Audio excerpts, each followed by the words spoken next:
Hello guys and welcome to this episode of CryptoSauce. You're here with Eric and Sol. Hey guys.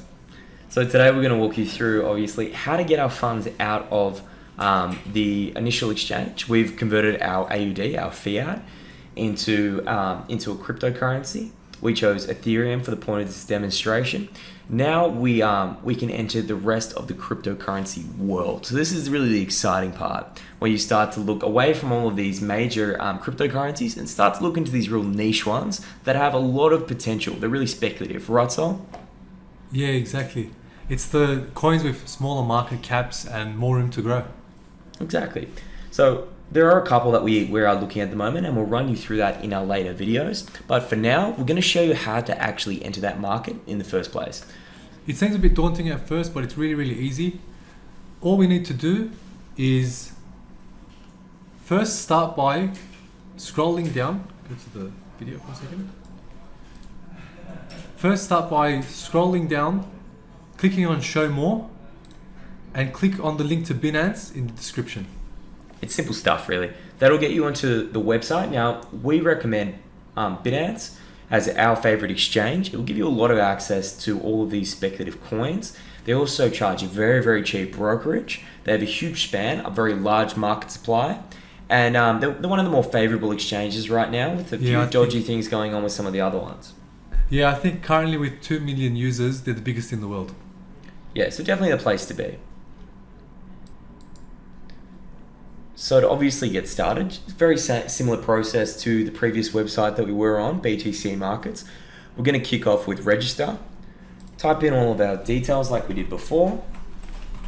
So enter our email, choose our password. Make sure you do something safe, get at least one capital in there, maybe capital numbers and an exclamation mark if you can. So once you've got in your password and everything, ready to go, obviously agree to the terms of use. Click register, and this is pretty simple. It's basically just to prove you're not a robot. You just have to slide that puzzle piece in, and it also gives you a little synopsis of how many people you beat. So it's pretty cool stuff. Now, once you get in there, you can choose to save your password. We recommend you don't. Again, you have to accept your email verification. So we're going to go back to our email real quick from here. We're going to wait for that email to come in. So we're going to check for that email that it's sent. Here it is, verify email address. So again, very similar stuff to I'm sure you guys have all experienced before. From here, you've made your account now. We're officially in. We're going to just type in our login details.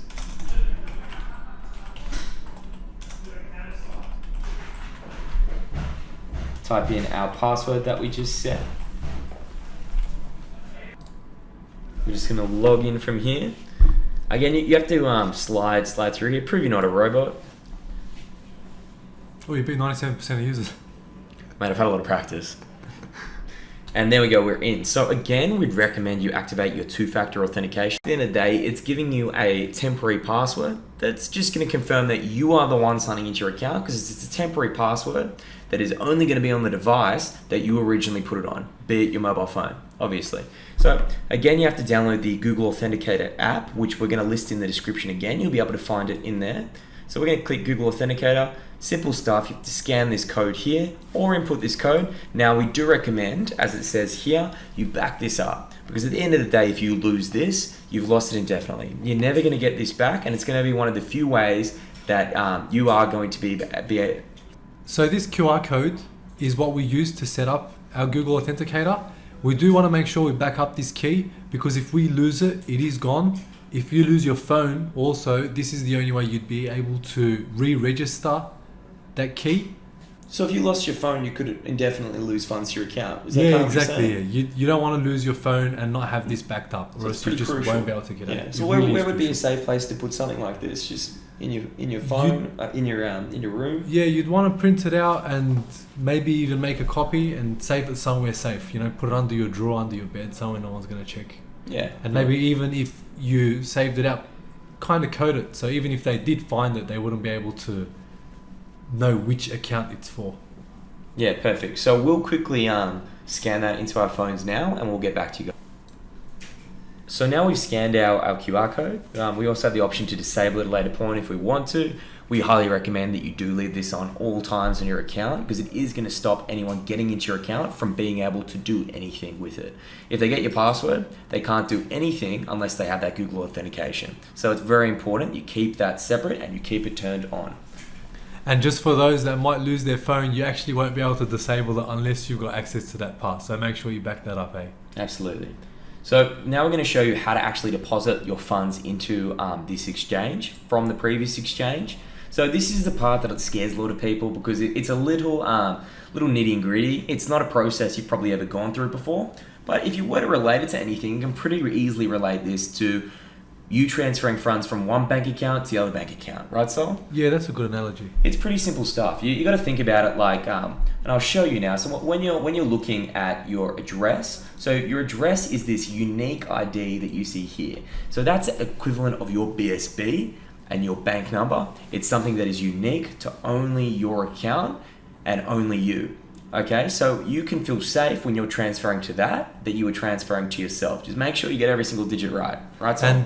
And another thing to add as well, one thing that we really need to be careful, especially when we're starting out, is that we select the right currency. You definitely do not want to be sending Bitcoin to any address except your Bitcoin address. That means Bitcoin Cash going to a Bitcoin address is lost. Ethereum Classic going to Ethereum address is lost. Just make sure you stick to the currency that you purchased from the initial one. So in our case, that's Ethereum. Yeah, it can sound a little scary at the end of the day because you can lose your funds if you do that. But you're going to find once you've been doing this for a while, it's going to come to you in second nature. It's kind of like thinking that the first time you hop on the road, you're going to drive through a red light, right? You're not going to, you're in control. Just make sure you spend an extra second thinking about it. I'm sending Ethereum to Ethereum. I'm sending Bitcoin to Bitcoin. Otherwise, bye-bye Bitcoin. Okay, so just put a little bit more thought into it. It's not hard. And if you are still a little bit cautious, we recommend that you send just a little portion just to get a feel for it. And then once you've made your first transaction, you feel a little bit more confident, you can send the rest through.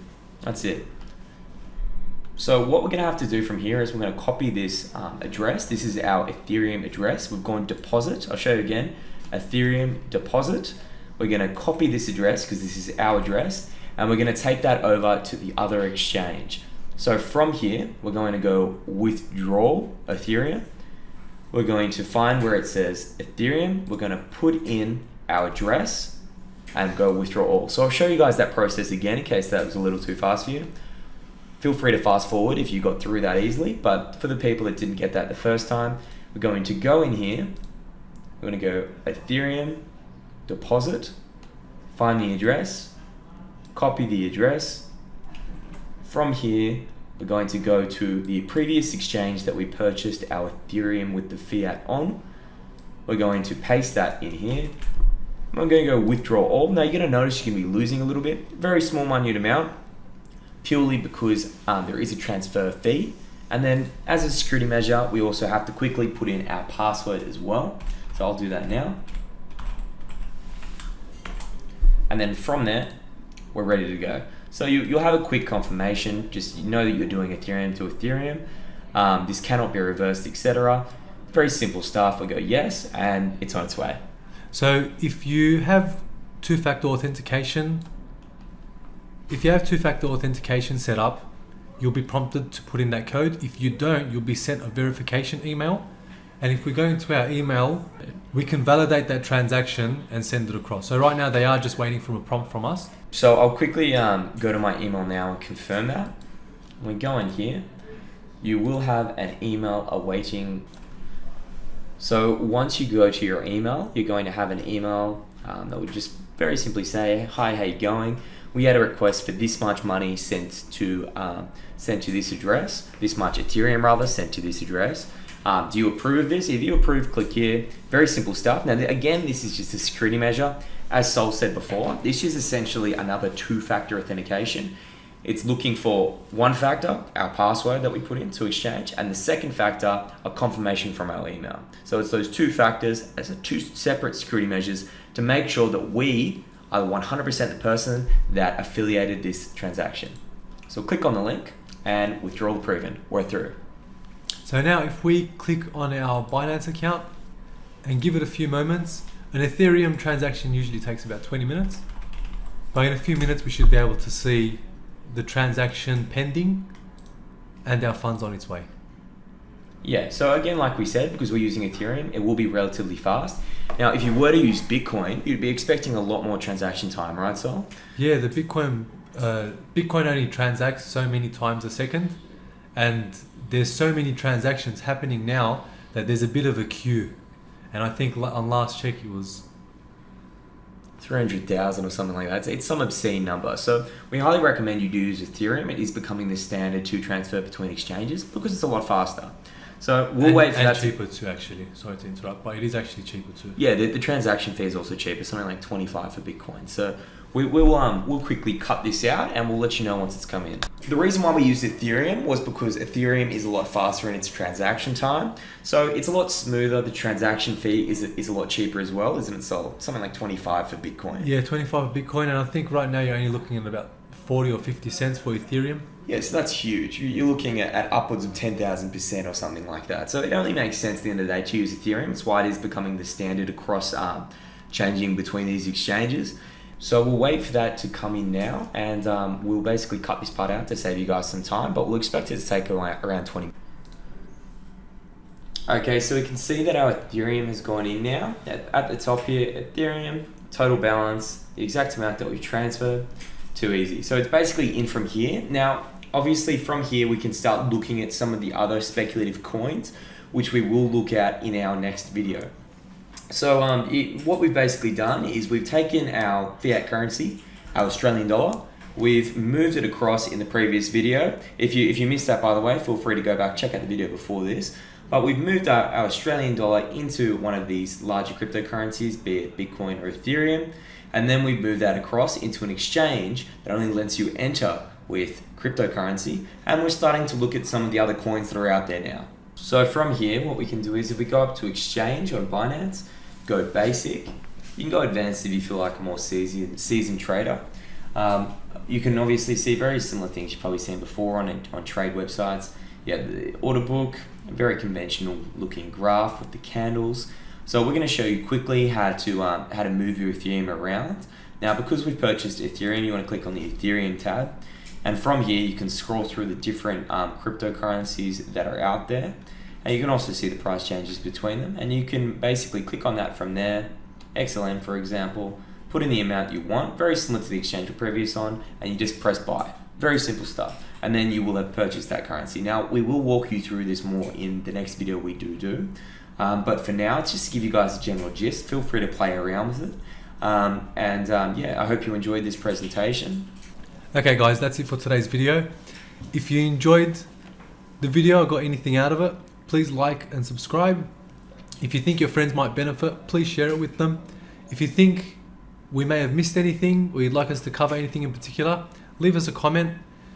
If you want to be notified when we release new content, make sure you hit that bell next to the subscribe, and we'll see you in the next video. Happy trading, guys.